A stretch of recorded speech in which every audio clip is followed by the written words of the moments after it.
we're going to kick off Bell County Comic-Con weekend right. We have a special event for you guys this evening. Hangin with Hercules. You're one of a select few that get to do this. This is really a neat opportunity. Please welcome Kevin Sorbo. Hey.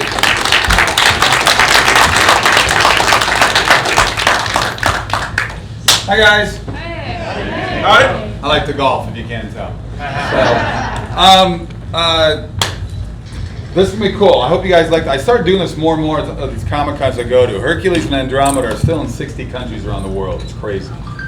And I get invited to quite a few Comic Cons, probably 25 to 30 a year. I try to pick up about 5 or 6. The place I haven't been to, never been here. If you all know where Thrall, Texas is, I shot a movie there about 5 years ago. And we stayed in Round Rock. So check out that movie, get a chance, called Abel's Field. It's a pretty cool football, high school drama comedy. It's a good movie. This episode of Hercules I picked out is one of my favorite episodes. And I hope you guys really enjoy it. It's one of the really good, funny ones. It's called Contemptibles. Michael Earls played Eolus and I played 2 really bumbling, idiot French crooks. And we put on some really horrible accents. And it's all flashback episodes going back to this guy's trying to turn us into heroes instead of losers. So I hope you guys really enjoy it. We'll watch that. After that, we'll do a Q&A. I guess we're going to put up another episode during that time. I guess we're going to bring back certain groups backstage. And I got a special, it's like 11 by 14, really amazing drawing of Hercules this guy did for me. We're going to sign that and maybe do some quick photos and stuff. But we'll do that after the Q&A, and we'll just enjoy the movie. You guys are making me hungry. Enjoy it.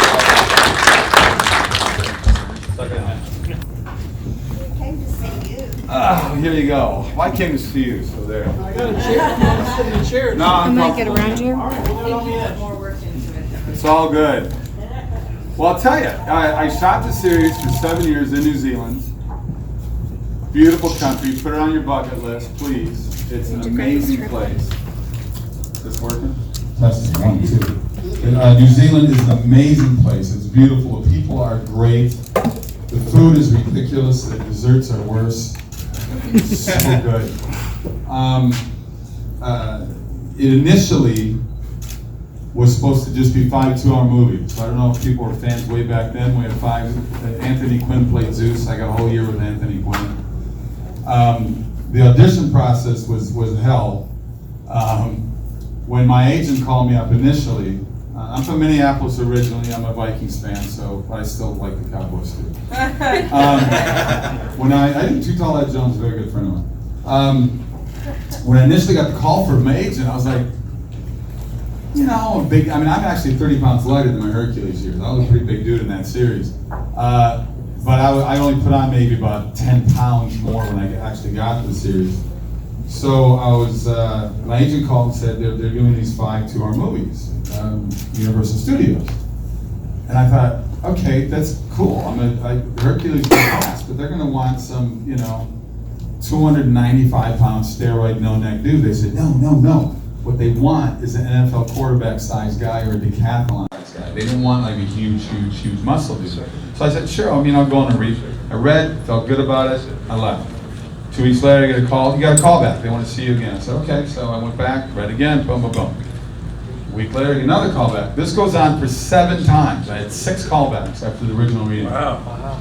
So I get into has anybody ever been to Universal Studios in LA before? So if you know off the 101 freeway there, you got the entrance to get up, you go up the hill and the studio's up there. You're going to pass a big black building as you go up. I call it the building where actors go to die. and so I get there, and it's a room like this, and it's probably just these first 7 rows. So it's a theater there at Universal Studios, so it's like the first 7 rows, and there's a wall there, and they have a screen, and they have a stage very similar to this. I get up there, and Sam Raimi's up in the front row where you guys are. Sam Raimi was our exec producer. Sam did, Evil Dead, of course, Bruce Campbell, and all the Spider-Man, first couple Spider-Man, a bunch of movies. And so I looked at him, and it's all the powerful men and women of Universal Television and movies were in there. because this was going to be a big deal for them to do these 5 movies. They were going to kick off this thing called the Action Pack. And so I looked at Sam and I said, he goes, "Oh, Kev, we really liked you." There's 2 other guys reading as well as me. They were in a different room waiting. It's a horrible process because your nerves are going crazy. So I walked in and said, "You guys never tell me to do anything different. Like, I got the same script, the same, you don't change the scene, everything's the same. Nobody ever gives me direction. We like what you're doing. Just do it again." So I said, "Okay." So they had another actor next to Sam, and then she read, we did the scene, it went great. I felt confident, I felt comfortable. I was at that point, after 7 times, I was like, "Dude, I don't care anymore, just do it." So I read it, and Sam goes, "Okay, that was great. Now, he hits the woman next to him." She goes, "Okay, I'm the one that's supposed to ask you to take your shirt off." So I took my shirt off, and then she goes, "Oh." Because you remember, I was a really good shape back then. And I said, "Yeah, I'm a lot bigger with my clothes off." and Sam Raimi says to me, I got a good laugh, and Sam says, "So, if you get the role, Kevin, would you be willing to shave your chest and stomach?" And I went, "Oh, I'm so sorry. I thought you wanted a man for this role." So I started walking off the stage. Got a big laugh again, and then they said, "Thank you. We'll let you know soon." I flew out the next morning to go to Vancouver, Canada. I did a guest spot on the Commish, if you remember the Michael Chiklis TV series. So I'm up there, and by about the 3rd day, I get a message on set to call my manager. I call my manager back, and I said, "What's going on?" She goes, you got the role, you're Hercules, this is unbelievable, this is going to be so great. So I walked back on the set. I was excited, of course, because it was a year, it was a good contract. And I walked back on the set, and I looked at Chiklis. I said, "I don't need crap from you, man. I'm half God now." So I spent the next 2 months in LA doing heavy training. I wasn't really put on more bulk and stuff, even though I did. Now, during those years, I could easily put on bulk real quick. And but I put on the 10 pounds. But I worked with Douglas Swan for those 2 months. We worked 6 days a week, 4 hours a day. And this guy was one of Bruce Lee's original students. And he had developed a thing called the White Lotus Kung Fu style. And it was amazing to work with this guy.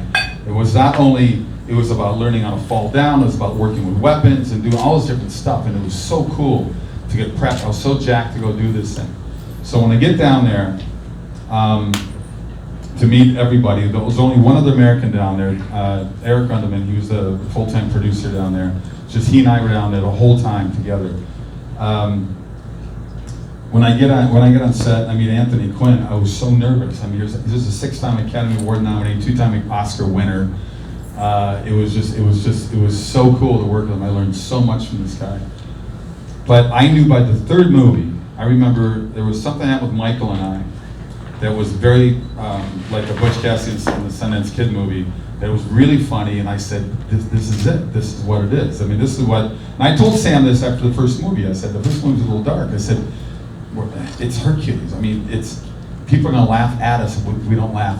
We want them to laugh with us, and that's kind of I think what was what made the show so great. Besides, from my friends back in Minnesota, all the cleavage that we had in the show. I call it Baywatch BC. But anyway, I knew something happened. I said they're gonna make this a TV series, and I called my manager and I said, "Beverly, I think they're gonna make this a series." She goes, "Would they tell you?" I said, "No, but I just have a good feeling."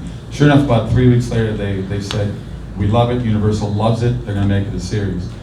So by our 3rd season, we have passed Baywatch as the most watched TV show in the world. So thank you guys for making that happen. 176 countries. It was crazy at its peak.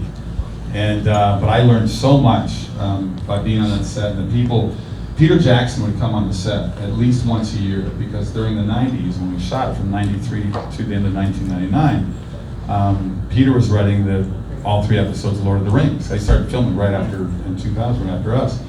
And he wanted to see how the crew was developing. And there was one day he came on the set. It was the very first time I was ever directing. And Roger Donaldson, another New Zealand director, he did No Way Out and The Bounty with Mel Gibson. He comes on the set. So it was my very first day ever acting. And they're both on the set, these big time directors. And I hit them both and I said, "I'm going to show you guys how to do this, okay?" But it was a wonderful 7 years of my life. It was an amazing chapter of my life, and it's funny how quick the years go by. So anyway. No, I mean a lot of this was just for me to start out. The audience has already got in it, but can you tell us a little bit of Kevin Sorbo, starting out, young, growing up, school, first job? How did you actually get into acting? First job, 9 years old, I was a paper boy. Wow. I delivered 80 newspapers, 6 days a week for 7 years in Minnesota weather. Has anybody ever been in Minnesota winter? See, a couple. That's why you live here now. Dude, I went back to the Super Bowl a couple years ago, and it was 17 below zero. That was the best it got all week long I was there. But I was out there doing that. I'm the fourth of 5 kids. Grew up in a little town west of Minneapolis called Mound, Minnesota, on the beautiful shores of Lake Minnetonka. And our little town of 7,000 people, we were home to Tonka Toys, Lake Minnetonka. There you go. It was started by a teacher that my dad used to work with. So my dad was a 7th and 8th grade math and biology teacher. 35 years of puberty with kids. I don't know how my dad did it, but it was a great place to grow up. And I was 11 years old. I went to the Guthrie Theater, a very famous theater in Minneapolis, and we saw The Merchant of Venice. It was Shakespeare. I don't know what the heck they were saying. I had no clue, but I was totally mesmerized. On the way home, I told my parents, I said, I'm going to be an actor. And my mom went, that's nice, dear. And of course, I didn't tell anybody because I was a jock. I played football, basketball, and baseball, and we sort of make fun of people in drama class, but you fall in those cliques when you're in high school. And the reality is I wanted to be in those drama classes because all the best looking girls were in drama class anyway. And when I got to college, I had a double major, marketing and advertising, but I did minor in drama. And that really got the whole ball rolling for me. And then being in Minneapolis is home to a lot of big companies. Best Buy, Target, 3M, Pillsbury, Dairy Queen, that's where the national headquarters are, so they did a lot of commercials. So I did a lot of commercials during my college years, and that got me my all-important SAG, the Screen Actors Guild card that you have to have to get a chance to even audition in LA. It's a weird thing. Do you have your card? No. How do you get it? You gotta be in movies. So how do you be in movies? You gotta have a card. Okay, so I had it when I moved to LA, so I was already set. When I finished, I actually came down to Dallas to visit some of my buddies down here playing football at SMU, and I ended up staying for a year and a half. And I was a bouncer at a club back in those days in the 80s at a club called Confetti's on Lover's Lane in Greenville. I was the guy at the front door. Yes. Wow. And I joined the Kim Dawson agency and did a lot of commercials and print stuff, and then I kept putting that dream on hold, but I finally got to LA. My very first audition in LA was a commercial, and I booked it, and it shot down in Sydney, Australia. So I get down there, shoot this commercial for 10 days, and I loved it down there. And I said, I'm going to stay. I called my agent and said, I'm going to stay. And they said, what, you just moved to LA? I said, I know, but I wrote a book report on Australia when I was like 12. I wanted to tell them to stay. So I stayed for 8 months. I shot 7 commercials. I did 2 plays, 2 theater plays, and just had a blast. Finally made it back to LA, and then locked myself into acting classes. Studied with 3 different coaches, 2 years each time. My last coach in that class was myself, Matthew Perry, Brad Pitt. We were all in the same class together. And I remember seeing Matthew Perry. First time I saw him do a comedy thing, I said, I go over to Brad, I said, dude, this guy should be in a sitcom. Of course, he's on Friends for how many years?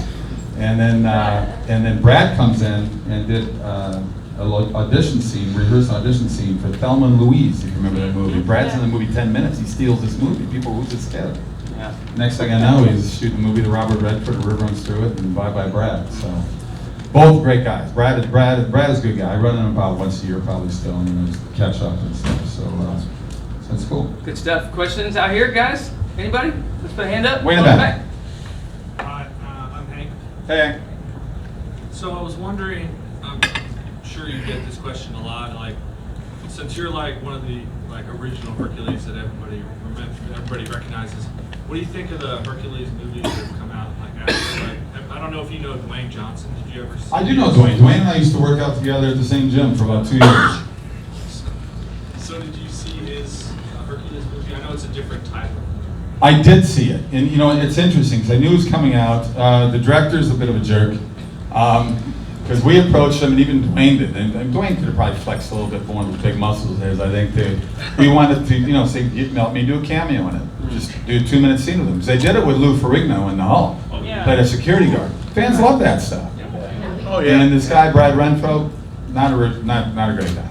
And he's got that reputation. And he was just like, screw him, I don't want him. And I thought, you're writing a 2-minute scene. I was a little disappointed in the movie. I thought it looked good. I thought the storyline as mercenaries was kind of weird in a way. But it's funny you brought up that, Hercules, because that really got all this action stuff going. Even Peter Jackson told me that. He said, there was nothing like that on TV. When we spun out Xena in our season 3, that same season, because once you're successful, Hollywood copies everything. When Xena came out in our season 3, her season 1, in that same season, there was Sheena, there was Robin Hood, there was Tarzan, there was Conan, there was Sinbad. All these other shows came out, and that's kind of what happens. It sort of snowballs on itself. And it's interesting, but that's what Hollywood has always done it that way. So I feel like I should have got 10% from each of those shows. I was door to door on average 16 to 17 hours every single day. I was lifting weights 2 hours a day. I was on the set anywhere from 12 to 13 hours a day, and locations were anywhere from 30 minutes to an hour one way. So they were long days, but I'm not complaining. I had a blast. That crew was we had so many laughs on that set. We had so many good times and so many memories. I always wished that they had recorded the show during the rehearsal and then show that an hour before you see the final cut. Because talk about a good reality show. It was hilarious. We had just so many good jokes on that set. And Michael Hurst is a blast to work with. I mean, Michael is the premier Shakespearean actor of New Zealand. I mean, that's all he does. That's all he's been doing since this series ended, is he's been doing some directing, but he's just on stage all the time. That's where his love is. I mean, you couldn't get two people more opposite. I love sports. He was into getting more college degrees. It was a whole different thing in terms of what our likes were and what we did with our lives. But we both had the same passion for acting, and we knew we had something golden in Hercules, and it was just fun. And every actor that came down to guest star on the show had a blast. I mean, as Bruce Campbell did, actually, he sent me a video clip from one of the episodes he directed that was an outtake that we can't show here. And but he said, boy, we had a good time down there. And I emailed him back. I said, they just left us alone. He said, you'll never see that on any TV show. The studio just left us alone. That's unheard of. Because I've done a lot of guest spots on shows. And they're there with their heavy hand just watching everything and cutting down any other creative ideas. It's really quite shocking what goes on behind. And there's a lot of TV shows that you guys will never see because the ego of one guy at the studio says, nah, I don't want to do that one, even though it probably would have been a 7-year hit. It's unfortunate. With the jokes, you mentioned, are there any pranksters on the set? Something you recall? It's between both shows. Andromeda too. I got lucky in Andromeda. I had a lot of great people that worked with me up in Canada. We shot that in Vancouver for 5 years. Most of my crew from that one, by the way, was from 21 Jump Street, and then X-Files. So that's the crew that I got to work with, and they loved me because Hercules about killed me because the hours were long. So I said, okay, on Andromeda, I will give you 12 hours door to door. If I leave at 6 in the morning, I'm back at 6 p.m. 12 hours, that's enough. That's a long enough work day for anybody. There's so much wasted time on movie sets and TV sets. It just is. So on the X-Files guys, they just said Monday they would start at 5:30 in the morning. By Friday, the call time, because these 12-hour turnarounds that we have through the union, Friday's call wouldn't be till 4 or 5 o'clock in the afternoon on Friday. So they wouldn't get home until 8 o'clock Saturday morning. Well, my crew was home every day by 6, 7 o'clock. They loved me for that because they were never having that. They were able, they could still have dinner with their family on Wednesday, Thursdays, and Fridays. They actually started even on Tuesdays, but it was just a good schedule for all of us, and there was no reason why it can't be done that way. There's just so much waste of time on the set. We go, what are we waiting for? Let's shoot. So Like it. Guys, hands up. Right here. Mr. Sorbo, in your movie God's Not Dead, your character dies. Yep. But I remember, I'm trying to, this is a what if, I guess. You were going back to your spouse. Was there some kind of reconciliation for that character? He's talking about the movie What If I did. God's Not Dead. You said What If, which is funny, because I did a movie called What If. That's from the same writers that did God's Not Dead. And they shot the scene both ways. They shot the scene with me getting to the concert and with the newsboys and begging for forgiveness and saying, look, I got a long road to go here. I get it, but I don't want to lose you, and I'm a miserable SOB, so I need help. So yeah, they did it. They chose me getting hit by a car. So, Spoiler alert. So I was pattered up, but boy, it still hurt. Yeah, man, a wire rig too yanked me up to the top of the ceiling, dropped me back down again. But it was fun. But check out I had another one come out last year called Let There Be Light. Check that one out. Let There Be Light streaming on Amazon. I've got 5 new movies coming out this year. Over the next 12 months, I should say.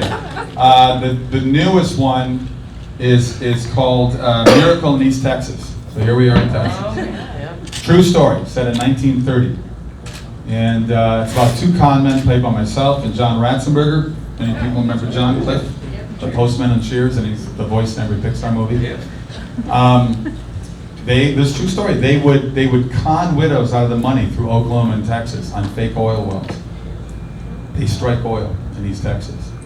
Deals with Kilroy and Spindletop and all that. Largest oil find in the world at that time. This is a true story. And we played 2 con men in this. And at the end, there's a gentleman comes in. We change his name, but you would know his name is Lamar Hunt. And this is how he became as wealthy as he became, by buying out all the worthless shares and paying back all the people that got ripped off by us. There's a great line in there when it gets us out of jail, because we end up bringing it in, but the trouble is we sell 500% of the shares wherever we go.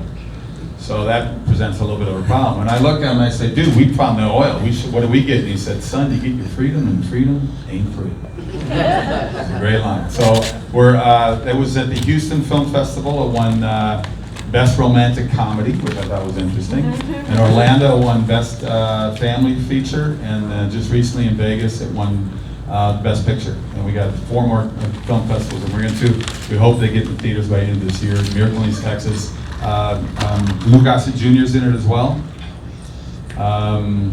People remember him from, of course, from Officer and Gentleman, where he won his Academy Award there. And Tyler Mane, if you know Tyler Mane from the wrestling world, and he's also Sabretooth in all the X-Men movies as well. It's a great movie. We shot it up in Calgary. People go, how is Calgary, East Texas?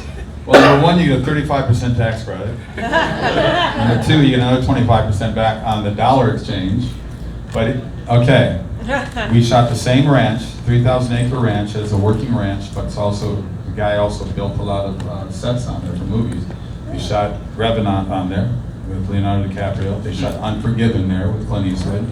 They shot Lonesome Dove there, and they shot Open Range with Kevin Costner. So if you look east, it's the Rocky Mountains. If you look west, it's East Texas. And it was wonderful to do a period movie like that. We had cars from 1930. All the music is pre-1930 music. I mean, I hope you guys get a chance to see it when it comes out.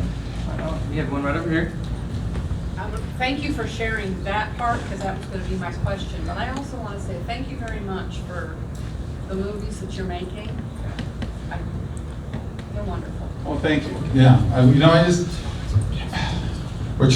trying to put more and more movies that are family friendly. They don't necessarily have to be faith-based movies. 5 movies I have coming out are all they're family friendly type movies. And it's a battle. It's a weird battle in Hollywood. You can see the stuff coming out. Right. And a lot of it has a lot of hate and anger, and every movie's got an agenda, let's face it. But it's a battle, yes. Are you going to do any more Western type movies? It's funny you just mentioned that. Yes, I have about 6 Westerns that I want to get done. There's one that's almost financed right now. It's called Tranquility, and we've got Anne Margaret attached to it, and Dwight Yoakam as well. So we're hoping to put this thing together. It's a really wonderful script. There's another one called the Gospel Mill that we want to do. I love Westerns. Here's the problem with Westerns, why Hollywood doesn't do as many.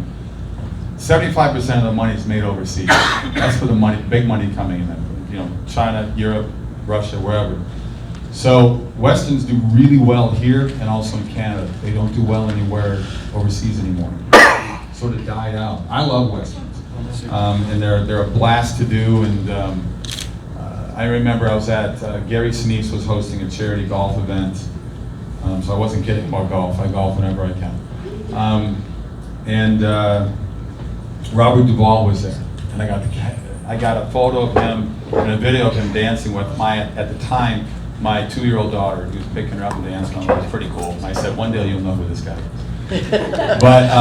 But we sat and talked about Westerns, and that is his favorite genre of any movie. And he said every actor needs to do a Western, you know. And, Arnold Palmer was a dear friend of mine. Before he passed, I sent him 4 of my Westerns to his house. And he watched them, and I got this beautiful letter from him, talking about how much he enjoyed the movies, and he passed away just 3 months later after that. But I knew Arnie for about 25 years.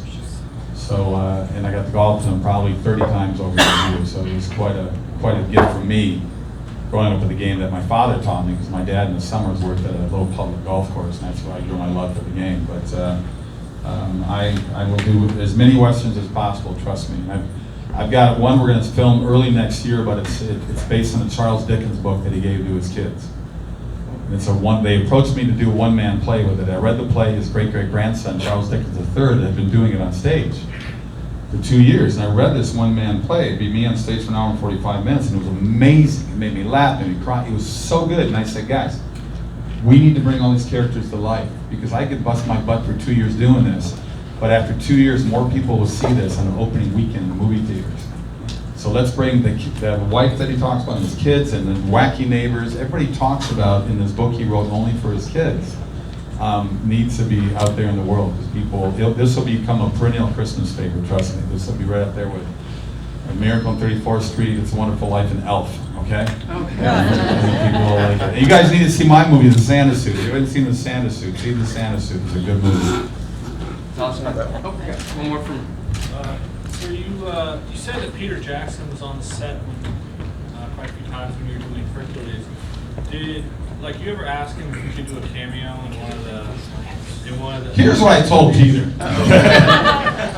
At the third time the Lord of the Rings #3 came out with the 17 endings it had, it's like, when is this movie gonna end? He invited me to the Academy Awards, be one of his guests.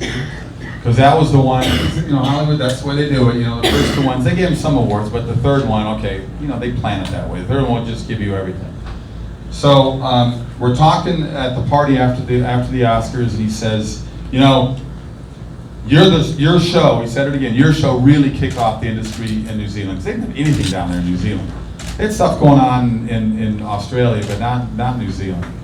And you trained so many other people, all this stuff, saying all these wonderful things. And I said, yeah, then why do you put me in one of your damn movies? Just anywhere. You had more than one character in Lord of the Rings. So, I don't know, I gave him a hard time. But it would have been nice to have one of those things happen. I told Sam Raimi that too. I mean, all Sam did every Christmas party at Universal every year during Hercules, he'd go, "Kid, you're making me money, thanks, you're doing great." But does Sam put me in one of those movies? No, not a one. Jeez, jerk. Anyway, are we?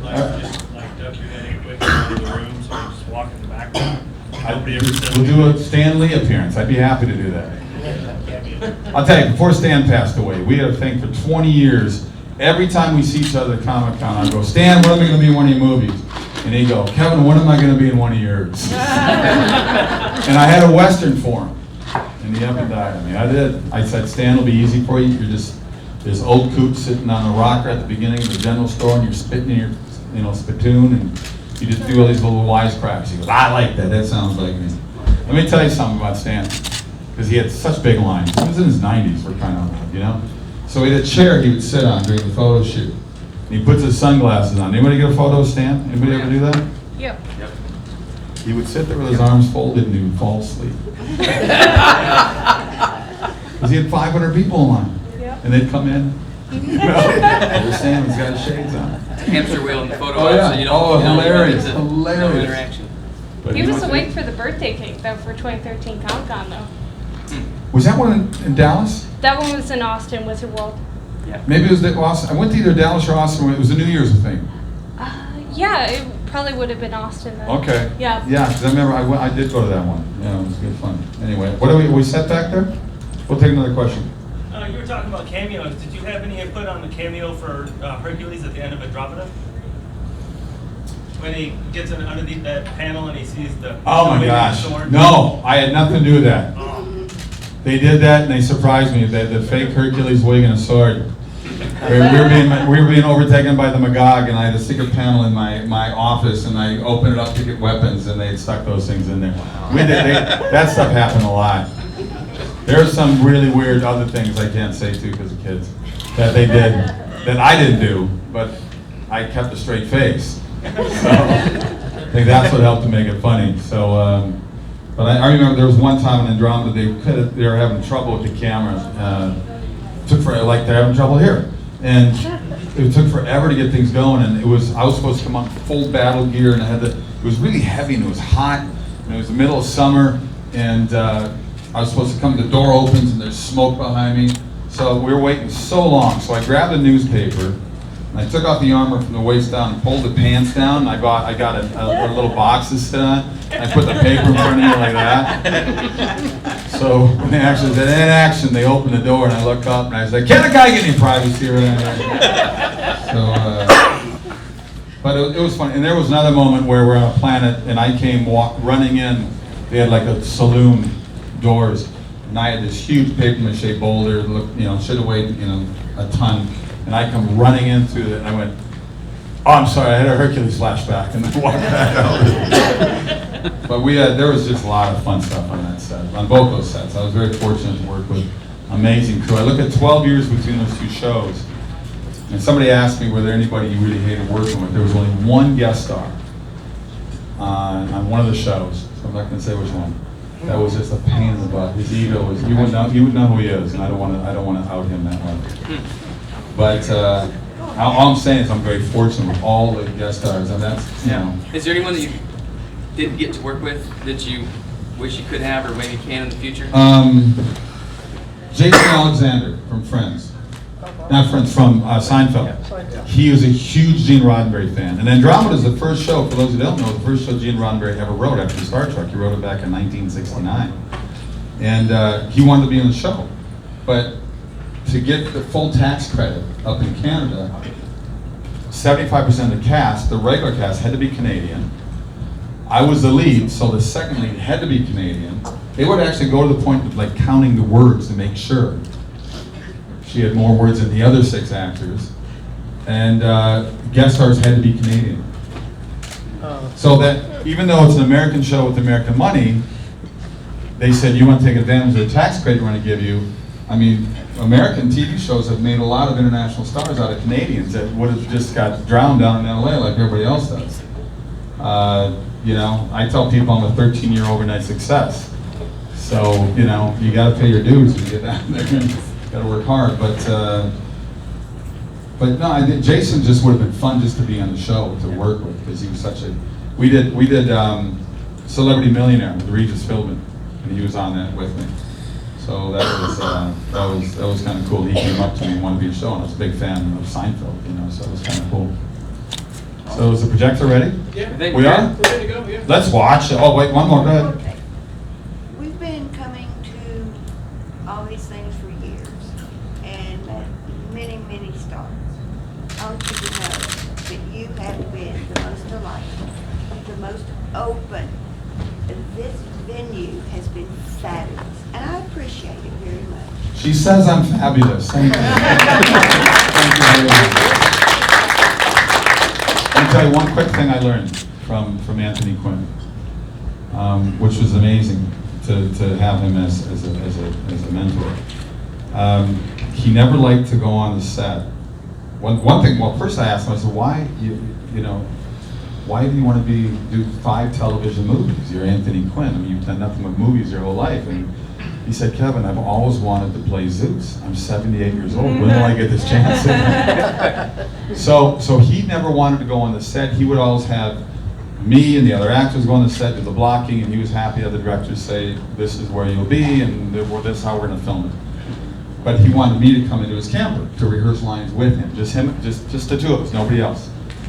And he would take this as crap. He would just erase stuff and just upset. And he would just take. This is all now preposition. We don't know. Audience is smarter than that. He'd take all this stuff out. He also called me sweetheart. I'm gonna say something like this, and you'll think of something. Oh, you sweetheart. So talk about having to really listen. So they had this huge scene. They set up 3 different master shots, 3 different sizes. One like really, really wide, one not as wide, but still not a close-up. This was just because the lighting sequence for this barn they built was so huge. And so we did the blocking just with me coming in, and then Quinn comes in, and he sits on these 2 bales of hay. There's 2 bales of hay. He's dressed all regal as Zeus, and he folds his arm. And the director said, "Okay, Mr. Quinn, this is what we're going to do. Kevin's going to bring the horse in. He's going to go here. Blah blah blah. You're going to appear here. You're going to walk over there. You're going to sit over there. All this different stuff." Quinn listened to him tell about every shot. It was a pretty big scene. This guy's talking for at least 10 minutes, and Quinn's like this, and he's done. And he goes, "Yeah, I'm not going to do that." He said, "I like where I'm at. I'll appear here in this bale of hay, and I'll stay here the whole time." So they're freaking out. So we shot the masters just that way. And because of where he was, it made me, as an actor, go to him instinctually, sit on the lower bale of hay, there's 1 bale here, looking up at my father. And then covering it with 2 shot and close-ups and stuff. And stuff. I got goosebumps. It's still one of my favorite scenes I've ever done. In his rationale, he didn't tell them, he told me. He goes, "You know why I did that?" I said, "You're Zeus." And he said, "That's right. People come to me. I don't go to them." And he's right. He's brilliant. And I learned so much from him. Anyway, enjoy this episode, guys.